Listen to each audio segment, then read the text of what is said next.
Take it away. Just a moment. All right. Hello, my name is Angela Fields. I'm a community health worker and also the associate director of the Minnesota Community Health Worker Alliance. And I am your facilitator here today for the CHW Learning Circle, a peer-to-peer learning platform designed around the concepts of CHWs. And so today we have with us today, I would like to welcome all those that are here with us for this workshop. And the topic today is Smart Cart Workshop. And Tanya Branson, the Financial Health and Wellness Coordinator of the University of Minnesota Extension Health and Nutrition Department of Family and Health and Wellbeing, will be our presenter today. Tanya comes from the University of Minnesota, is in the Finance and Consumer 2018 to 2024 Top Women in Finance honoree and certified financial educator who has walked the walk in her journey of conquering debt and wealth building with an extensive experience developing financial education curricula and teaching individuals and families how to build their financial skills and make sound financial decisions. She champions every opportunity to bring financial education to the community using language that levels the playing for those new to navigating the complexity of building generational wealth. And now I would turn this portion of our learning circle over to Tanya. Thank you for Thank being here you. with us today. Thank you, Angela. I appreciate it. As she mentioned, my name is Tanya Brinston. I have dual roles here at the University of Minnesota. I'm a retired chef, and so I have I'm a financial health and wellness coordinator. So I get to dabble in the SNAP Ed portion of it where I do some healthy food options and healthy cooking demos. And then I also get to do some financial education. And so this workshop, when I was asked to do this workshop, I kind of updated it for you all, but I do it for what's called Super Shelf. And Super Shelf, I'm a lead consulting for Super Shelf. So I go out and I help food shelves transform their food shelves so community members can shop with some respect and some integrity. And so I just like to welcome you all to this workshop. We are going to have thank you for joining me, first of all, on this beautiful day. I'm looking at walls right now because I'm still in the office, so I'm not looking at the sun just yet. But I'm going to share some nuggets of knowledge with you, with the group around budgeting, stretching your food dollars at the grocery store.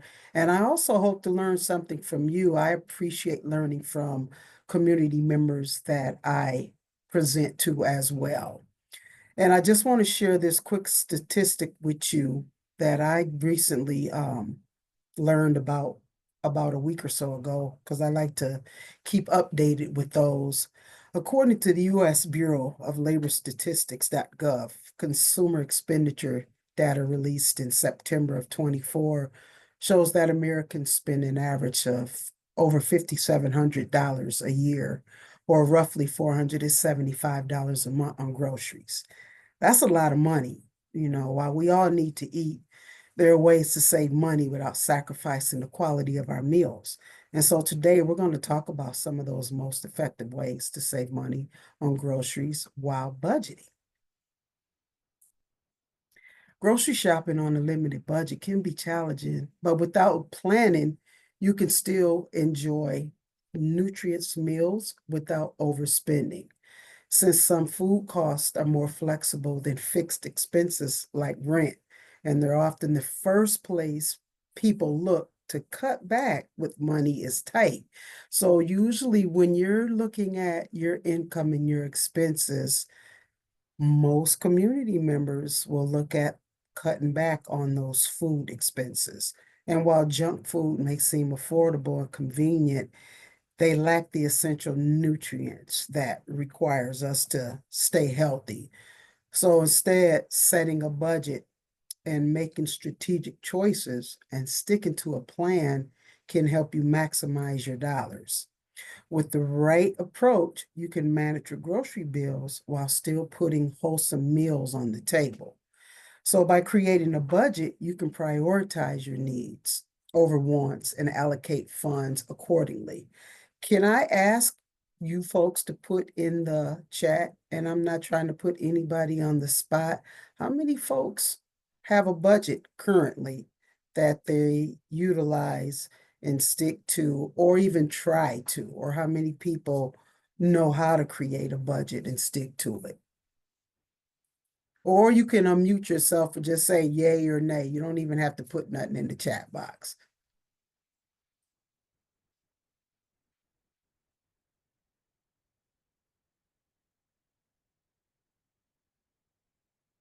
Okay, nice. That's music to my ears. Okay, so yeah, this helps you save money in the long run. As you become more mindful of your spending habits, budgeting is a fundamental aspect of financial well-being. And, it serves as a strategic plan for managing your income and your expenses. And so here's why adopting a budget is essential. One, it helps you gain control over your finances. It helps you provide a clear picture of your financial situation, allowing you to track income and expenditures effectively.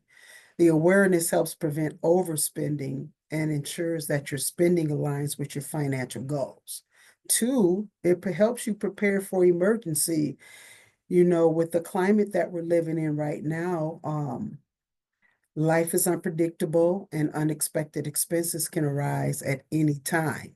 And so by allocating funds to an emergency savings account within your budget, you create a financial safety net that can cover those unforeseen costs without derailing your financial stability.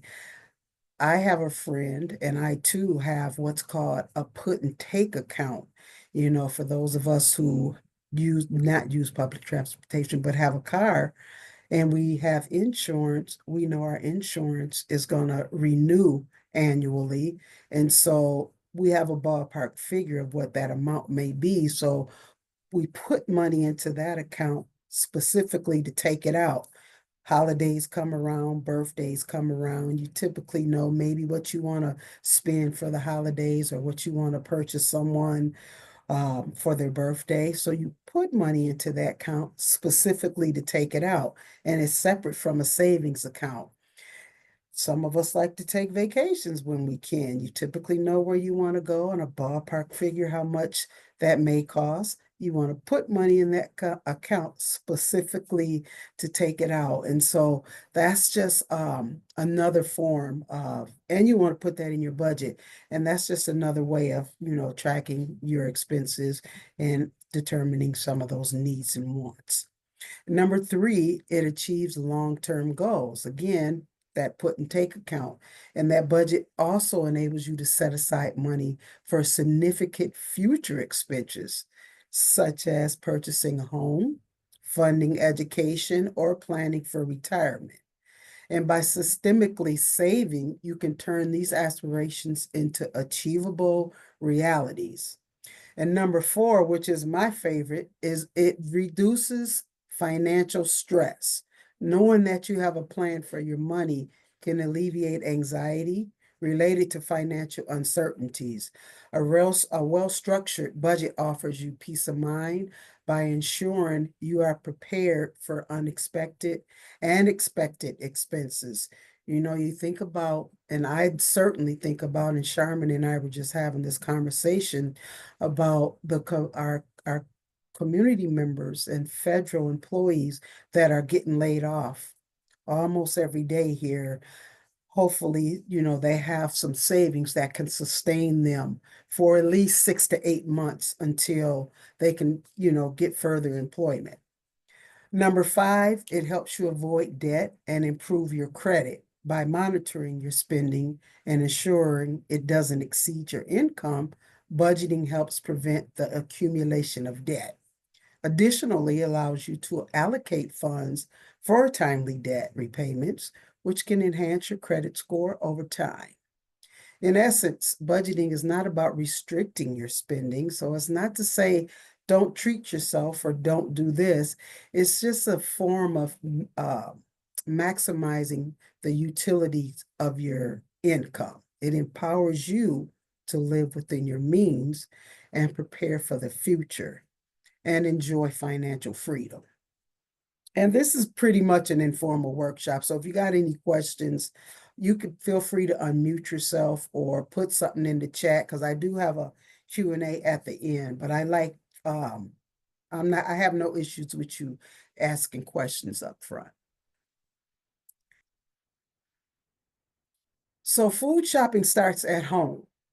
Before dashing out to the grocery store, it's important to shop your cupboards. Take inventory of what you already have in your pantry, cabinets, fridge, and freezer, and take time to plan meals. Now, when I say this, I always get feedback. You mean even the fridge and the freezer?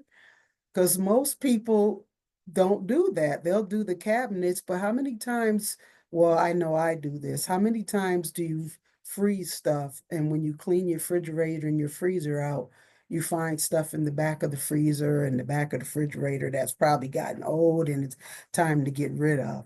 But like I said, I'm a retired chef, and so I still date and label stuff and put it in my freezer. And before I get ready to go to the store, I absolutely take inventory of what I have in my pantry, freezers, fridge, and in my cabinets.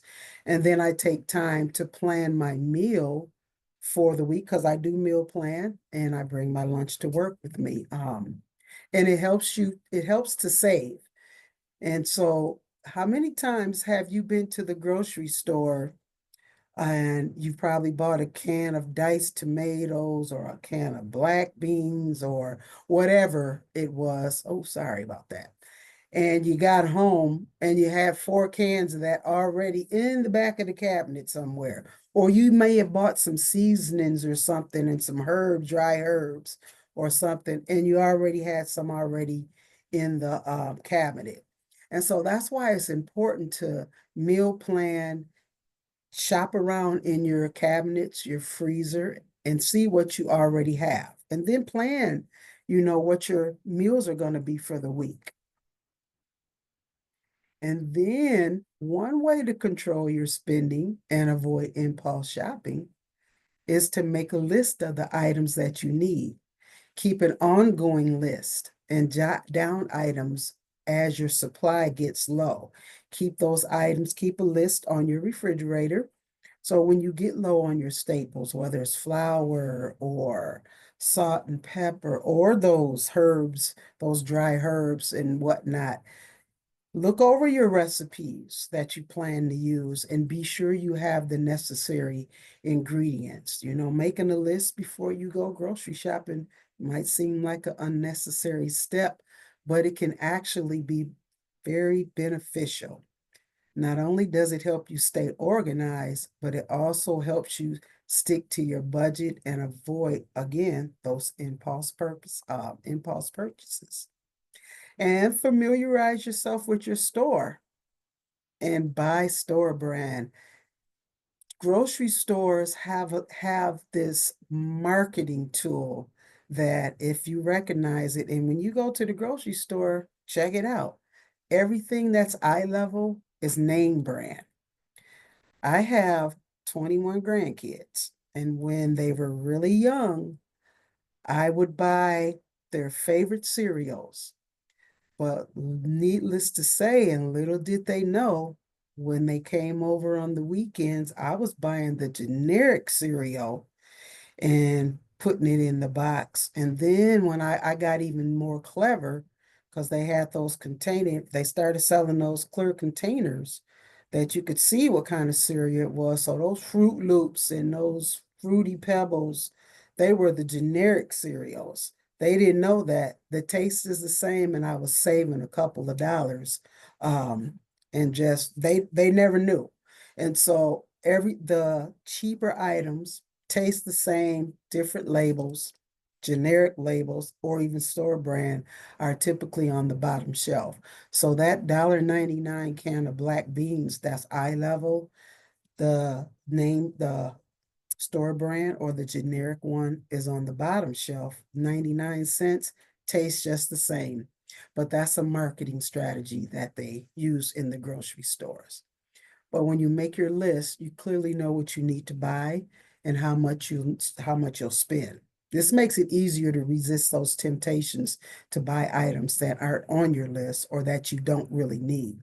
And it also helps you avoid making multiple trips to the store, which can add up in terms of time, money, and gas. And if you can, shop with cash. Does anyone know the number one rule for grocery shopping? Just unmute yourself if you know it.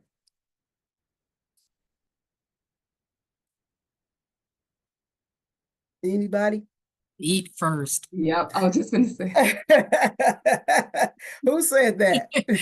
Charmin. Sharon, you nailed it. Don't shop hungry because everything looks good when you're hungry. I don't care if you have to drink a quick smoothie, eat a banana or something. Don't shop hungry because everything looks good. And there's another rule to it too.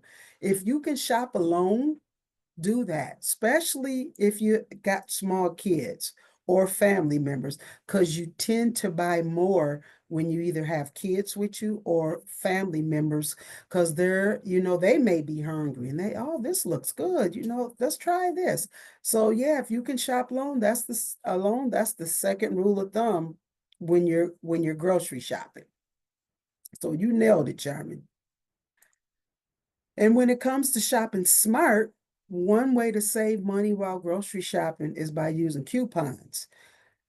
And I have plenty of stories to share when I do these workshops. I was in the grocery store one day with this lady, and this was a while ago. And I thought the lady was losing her mind. She had an envelope, she had a grocery cart full of food, and she had an envelope full of coupons. And they swiped all of her food, and it came up to like 200 and something dollars. When this lady got done with her coupon, she probably paid about 20 something dollars for all of her food. That's when I really started using coupons. Nowadays, they're digital. The stores have rebates, and we're going to talk a little bit more about that. But that is a major way to save with coupons. They come in the mail, and now I coupon nowadays. Back in the days, I couldn't do it. But when you think about the economy that we're in, the inflation, the cost of food, this is one of the smart ways to save when grocery shopping. Many stores offer digital or paper coupons that can help you save money on specific items. And again, when you know your store and you sign up, you can get those coupons online and they can align with your meal plan and with recipes that you're going to cook. And again, folks, this stuff can be tedious, but once you master this, just like you master that budget you're making, it becomes second nature to you. And you can also look for the store loyalty programs that offer discounts or rewards for frequent shoppers. And some stores even offer money off on gas. And don't forget to check the weekly sales flyers or deals on items you need. And this is the point of the workshop where I like to ask community members to put in the chat other ways that we haven't talked about yet that they know how to save, or coupons, or some share a resource with other people that are here that you know how to save or that you're familiar with. I know one way that helps me save, Uh-huh. not no magic, but now that they have the order ahead of time, like the Target drive up or cook, I found that I spend less money when I order everything before I go, because when I'm there, I'm picking up stuff I don't even need. And so the drive up has been a way for me to save money because I spend way less than going in the store. And that's a great idea, especially at Target. Yeah. Yes. Because you'll mess around and be in the cosmetic section, the shoe section, and start to get all those other things. And So buy everything, absolutely. then you didn't even go in there for. I usually leave out. I go in there for one thing, and do not come out with that thing. Yeah. Same thing at the Dollar Tree. Yep. Thank you for sharing. I appreciate that. Does anybody else have another resource? I was about to pop it in the chat, but a couple cash back apps that I use for groceries and things are Brand Club, Fetch, and then there's also Receipt Jar, and then Rakuten, and then Quick Trip has great rewards too, where we've been able to get really affordable gas from utilizing purchases from Quick Trip. Nice. You know, I use Fetch and I use Upside. Now, Fetch is an app that all you have to do is just take a picture of your receipts, and now they've even advanced because you can connect your Amazon account, your Instacart, your what's that store? I think Sam's Club. You can you can do your digital online shopping, and they connect your receipts and they give you points. 1 year I adopted a family for the holidays, and I was able to acquire a $150 Target card for this young lady that had a newborn and a toddler, and utilize that card to purchase her a couple of items for the holidays. So yeah, absolutely. There are some apps out there. Upside, they used to do grocery stores, but now they're just restaurants and gas stations. So anytime you pull up or you need gas station, you open up the app and it'll tell you which gas station in the vicinity that you're in there that is attached to that app, and they actually give you cash back right there. Probably 2 or 4 days later, cash will pop up back in that app for that one. So those are just some ways to earn some of your money back that you're spending. Thank you for sharing. Those are some neat pointers. We have in the chat, shop at Fair for All. If they have a sale in your area, they offer up to 40% off retail prices on some items. Also, I have found the experience stores like Kowalski's, Whole Food, Cubs, etc. are so expensive. Mhm. We have another response in the chat. Ask your spouse to do your shopping list.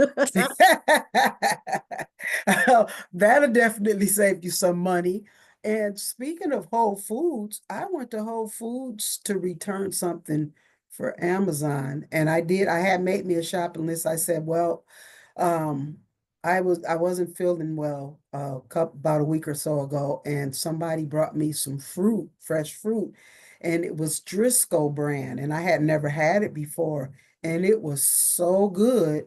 And she said she got it from Whole Foods. So I made me a little shopping list. I wanted some more fruit. And I said, let me go look at their eggs. They had eggs for $3.79 a dozen. And I was determining, I was asking myself, should I put this on social media and tell everybody or not? But I couldn't believe it. Couldn't believe it. And it was at the very bottom, again, at the very bottom shelf is where you find those deals at in the stores. And so, yeah, they are very expensive, but they were the only people that I've seen that had eggs at that price as of lately. So thank you folks for sharing. And thank you for reminding me of Fair for All, because I totally forgot about them, but they are a phenomenal food opportunity for community members. And if you go to their site and put your look at your location and find out where they're at, and they do give you some quality food items at a very reasonable price. All righty then. Give your leftovers new life. Foods that are no longer at peak quality by using them in recipes that hide their problems. For example, if you have some fresh broccoli raw broccoli that is kind of getting limpy, you can add that to a salad. You can blend it up in a smoothie, or your overripe fruit into a low-fat smoothie. Also, remember you can freeze your fresh fruit too, so you don't consume, you don't consume right away. They don't lose their, before they lose their luster. put it in the freezer, and boom, you can make a smoothie out of that. When you make taco meat, because a lot of people, they'll put their food in a Tupperware. They won't toss it. They put their leftovers in the Tupperware and let it sit in the refrigerator, then they toss it. But I take my food and I got me a Sharpie and my Ziploc bags. I'll put a date label and I'll, put what it is and throw it in the freezer. Take that taco meat, that turkey taco meat, and you can make chili out of it. You can make a, a Southwestern omelet out of it. You can put it on a salad. You can make a burrito out of it. There's so much you can do with these leftover items. Can anyone think of any food items that you can either freeze and reuse before you toss them?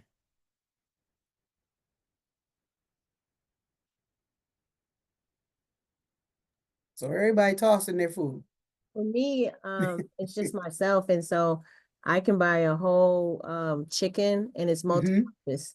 And so I can have a variety of meals when I meal prep for the week. Mhm. And even sometime going into the second week, if I'm not too tired of chicken by that point. Right. There's a multitude of options when you have chicken, especially if it's a rotisserie chicken. Absolutely. Thank you for sharing. Another way is to shop in bulk, which can be a great way to save money over time. I I've cut back on my dairy, but there's this one brand of cheese that is very expensive, and I found about a 2 or 3 pound block of it on sale. And I do have a scale because I do weigh my protein, 4 ounces of chicken, to when I do because I meal prep. But when you shred your own cheese, that's cheaper. So I shred it and I got up to 3 to 4 ounce portions and 3 to 4 ounce blocks of cheese. And as you can see on the far right, I portion them up, I label them up, and I put them in the freezer. And that cheese lasted me for a very long time. And so that saved me a lot of money. Your rice, your beans, right now, those are those staples. They're gonna fill you up. They're multi-purpose. And when you buy those things in bulk, you think about sharing the cost of buying things. Restaurant Depot, I don't know how many you are in the Twin Cities area, but Restaurant Depot in Brooklyn Center, it doesn't require a membership. But you can go buy food items in bulk and you can split the costs with your friends, family members, co-workers. I have a colleague that has a Costco membership, and you can split the cost of like the toilet paper, the bottled waters, and all these bulk items that we need. And so that's what some of my other colleagues, neighbors, and that's what some of they're doing, the cleaning supplies, the laundry soap, buying all those things in bulk and splitting the cost amongst each other. And when you look at the unit prices, and we're going to talk about some of that in a minute here, some of the unit prices on these items, it's really saving a lot of money, especially the Ziploc bags, because you want to Ziploc your stuff, cook clean. If you're getting your family packs of your protein, your meats or whatever, and portion them up, cleaning them, season them, portion them up, throwing them in the freezer, it saves time because you could throw that stuff in the crock pot in the morning on low. When you get home from work, you got a meal already halfway cooked. My neighbors, them and a couple of their church members went in on a deep freezer and they done filled the baby up. Got a farmer friend, and so now I got a few other people that are buying whole cows and filling up their freezers. And so just being strategic instead of going to the grocery store because it's so much cheaper. And so these are just some ideas on how to, sustain that budget and not lose the quality of your healthy meals and save some money and to avoid waste. Righty then, let me see. We know eggs are a uniquely versatile ingredient used in all kinds of cooking and baking, from sweet and simple to savory and complex. But egg prices have more than doubled between 2020 and 2025, causing many consumers to seek egg alternatives when they are harder to find and to save money on their grocery bills. While there are no singular perfect egg substitution, many affordable plant-based ingredients can be used instead of eggs to create delicious baked goods. And so finding that best egg replacement requires understanding the role eggs play in the recipe. And so in baking, eggs are used for one or several reasons: adding moisture, binding, leveling, which is structure and lift. And then the egg substitutes do not work well in recipes with more than 3 eggs. Even when baking without eggs, the food still needs to be cooked thoroughly, especially if it contains flour. And so bake all products to an internal temperature of at least 165 degrees Fahrenheit. And this document tells you egg substitutes for baking. And I'm happy to share this with you, Angela. If anyone wants a copy of this, Sharman will have a copy because I'll be out of town for the next couple of days. Sharman will have a copy of this to share within the group if anyone wants a copy of these egg substitutions for baking.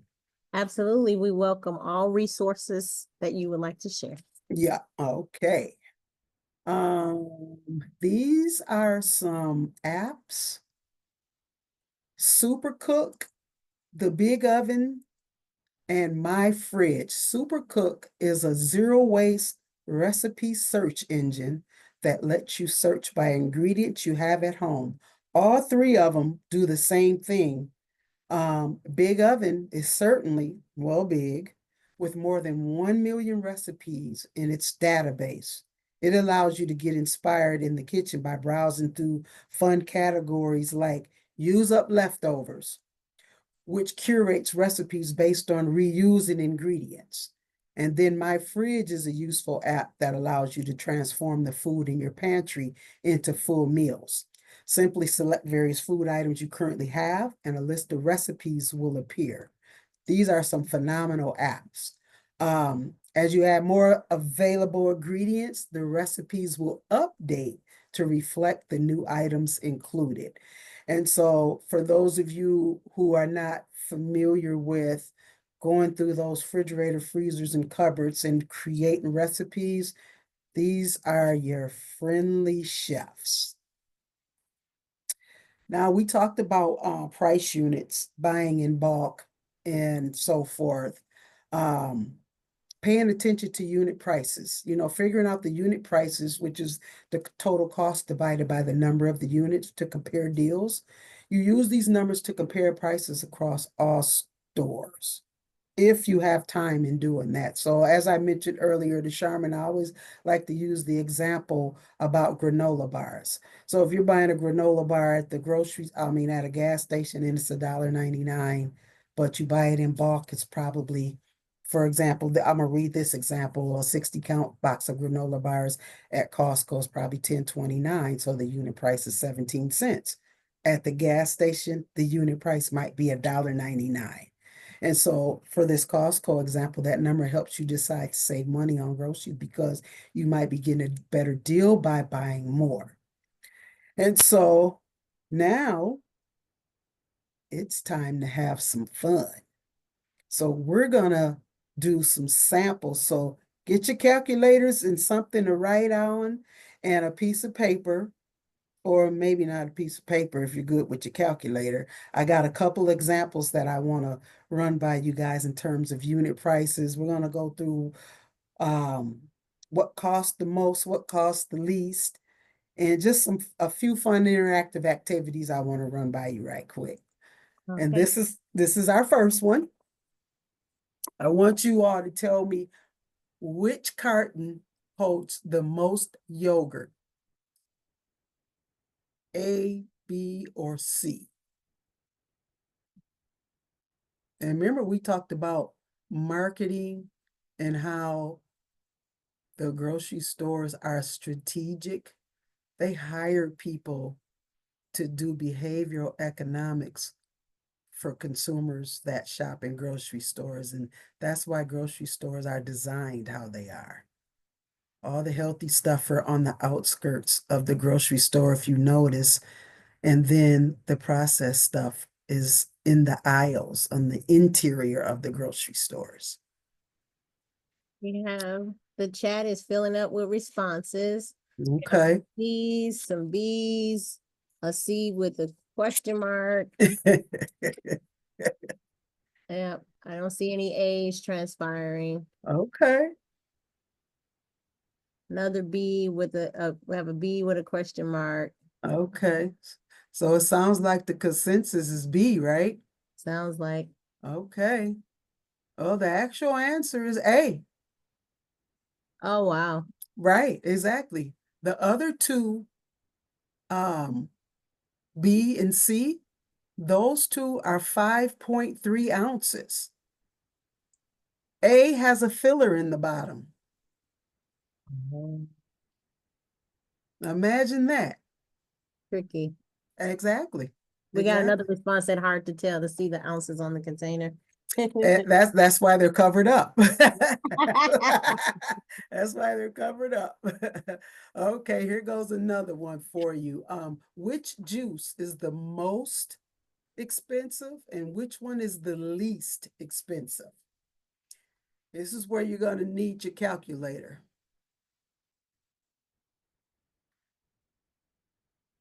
Because A is 52 ounces, B is 11.5 ounces, and C is 48 ounces prepared.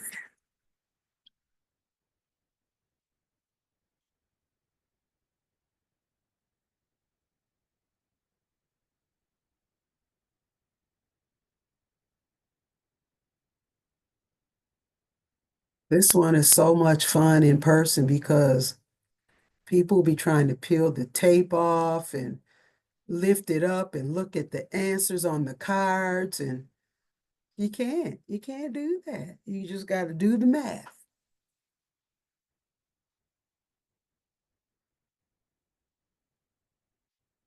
We have one response and it said least is C.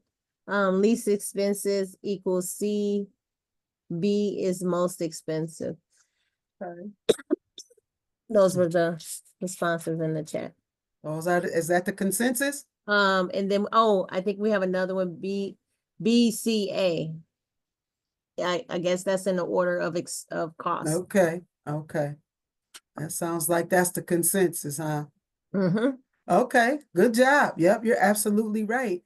B is the most expensive. Did they put how much it is? No, they didn't. I got another response just came in, A least, B expensive, and then, yeah.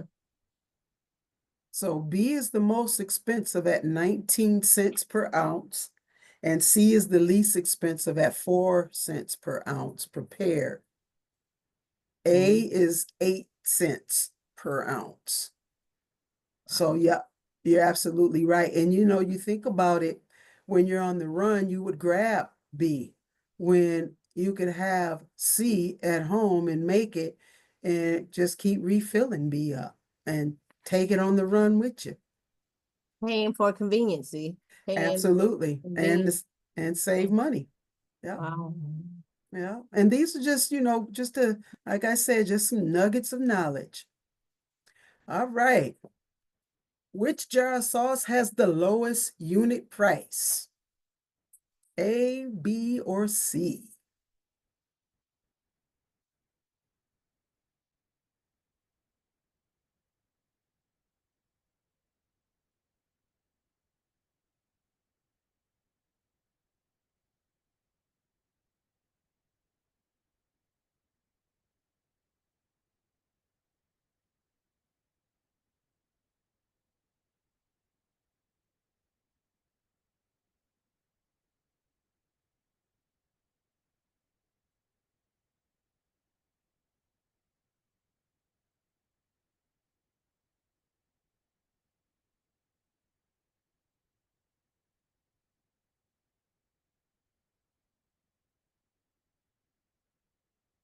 we got B, and then we got A, B, C, and then we got B.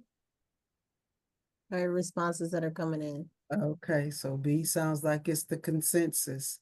Yeah. And you are absolutely right. And then B, we, sorry about that, B with 0.9 cents.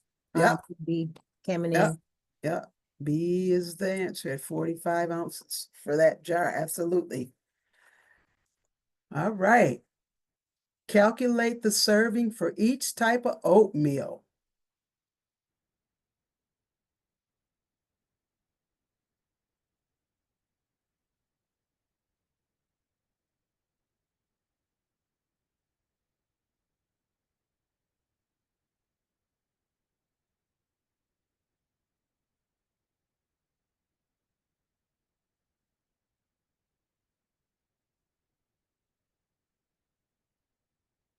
And see, these are some of the type of things when you're doing your budget, trying to save money in the grocery store, and you're looking at these unit prices.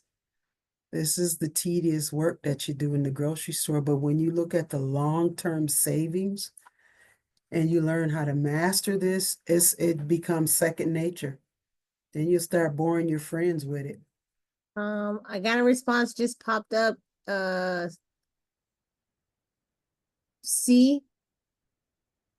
You got to do all three of them. Oh, Calculate the serving for each type of oatmeal. gotcha. Yeah.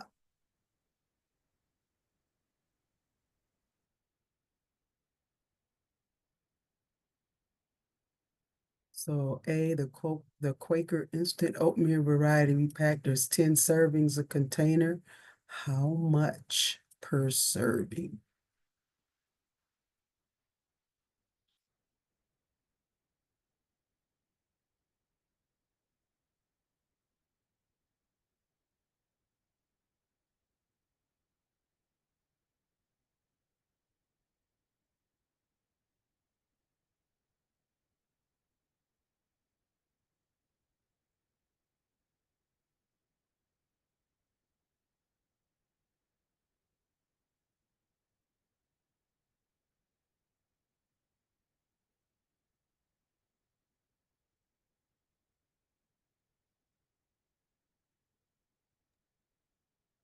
Okay, here, oh, wait, we just need to, they're coming in, but wait, I just need the third response. Okay. All righty, here we go. A at 0.28, B at 0.26, C at 0.14. Then I have a response with C didn't have a calculation, A at 0.23, and B at 0.26. Somebody is good. I know. Ain't been able to, they are wicked at the calculator. Yep, because A is 28 cents per packet, B is 26 cent per serving, and that's a half cup dry. And C is half cup dry, 15 cents. Okay, And that was the first response. That one was their C that they didn't. They had 15 cents. So okay, that was okay. good. Good job. Good job. Thank you all for participating. And Yeah. so, yeah, these are just some activities that I just like to throw in there to give you an idea of how to, work those unit prices and help you determine these are some of the things that you want to look at when you're buying in bulk and even bigger items to split the cost with your friends, family, neighbors, and whatnot. And so we're getting ready to wrap up. I just literally threw this next slide in just on GP because I think growing your own vegetables, that's very valuable. I planted my own garden last year, and these are some of my gleanings. And so I donated all of my stuff. I mean, I didn't expect it to be so much. So I didn't really have no choice because you can freeze bell peppers. I mean, I had so many, I just had to, and cabbage and greens. And I mean, it was just a lot. But also tap into your community gardens. Most community gardens, you can go in and pick you some vegetables for free. They typically don't require nothing, but some of them just want you to just come in and maybe do a little weeding. Pick a couple of weeds and grab you a couple of vegetables. That can help you with the produce because produce is high as well. And then just finally, just remember, use those frozen bananas when your fruits start going bad. Use those frozen bananas to make those fresh fruit smoothies at the end of the day. And that, folks, wraps up our workshop. I forgot to mention that you all will be getting a certificate of completion, and that will be coming from Sharman. Are there any questions?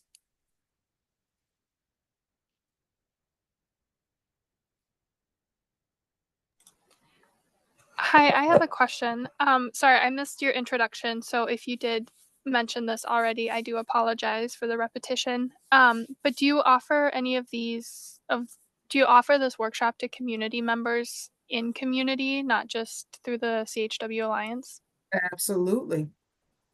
Yep. And I work for the University of Minnesota, and so I offer these out in organizations, groups, anytime someone would request it. You just have to send an email and I'd come in and make it happen. Do you have contact information that we could reach you at? Absolutely. Angela has my contact information. Okay, thank you. You're welcome. Do you thank do any? everyone. I'm sorry. Any more questions? Yeah, I was gonna ask you, what other training, do you have any other training other than grocery shopping, or do you have like budgeting I do training? budgeting, credit, SMART goals. Oh, it's a plethora. We have a lot. Would you be interested in coming to a shelter and speaking with the clients at shelter about budgeting? Absolutely. Okay.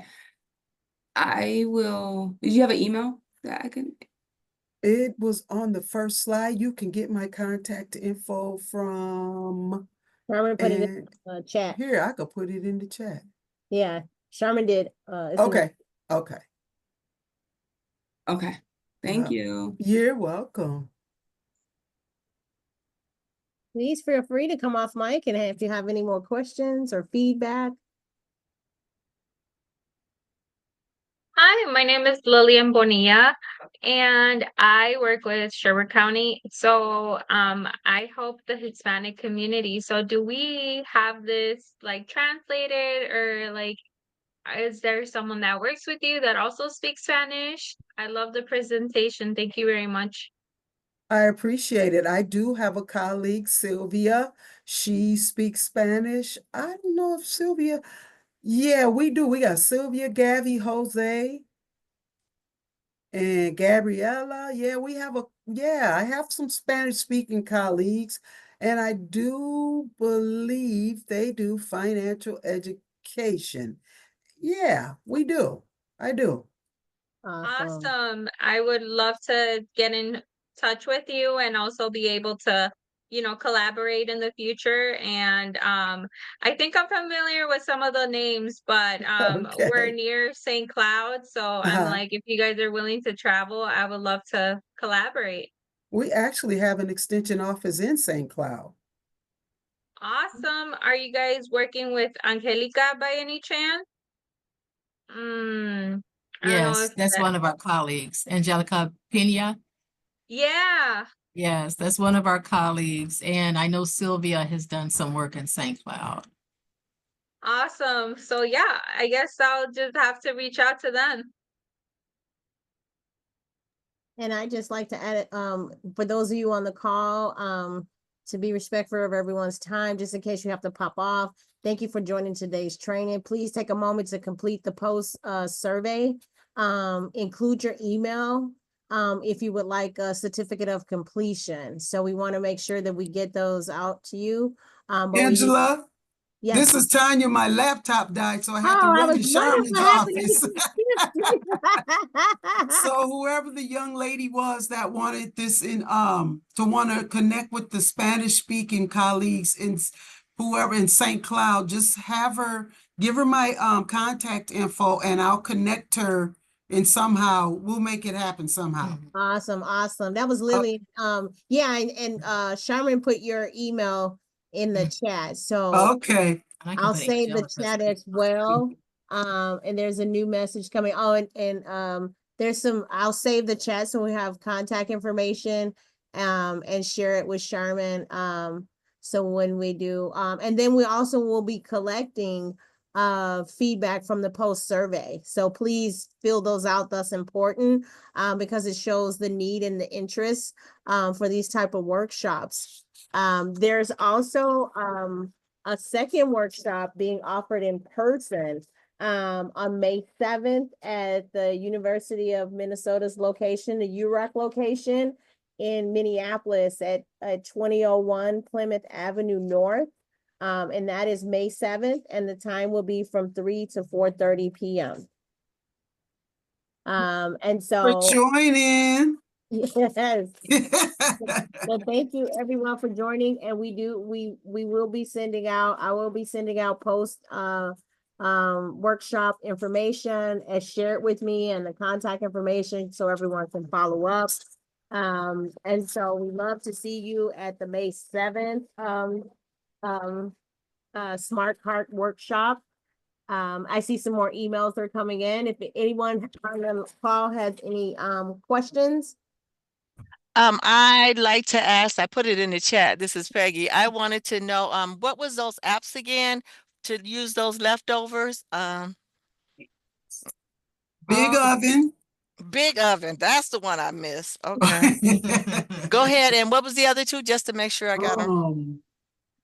Super spoon, was that a spoon with a cake? Yeah, Super Yes. Spoon, Big Oven, and My fridge food. my food. Yep. Thank you. I was trying to keep up with them, but nevertheless, yeah, so definitely so. We'll get all those written down for resources to send out in post minutes follow up. Anyone else has any questions or feedback? Feel free to come off mute and share with us or pop it in the chat. Someone added Super Cook. Is that an app?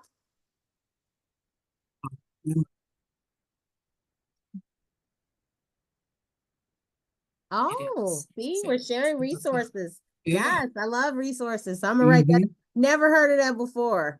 And so it'll give me some better meal options because when you become an empty nester, sometimes food prep is not so exciting.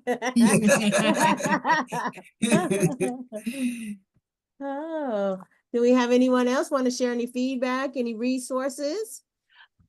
Are all these apps, are they free? Free apps? Okay, wonderful. And thank you so much. Great presentation. Really appreciate it. And then Sherman, it was nice meeting you today. You came by the office and so it's good to see your face. Yes, nice to meet you. I'm so glad you could join. Yes, ma'am. Absolutely. Don't forget to take the post survey.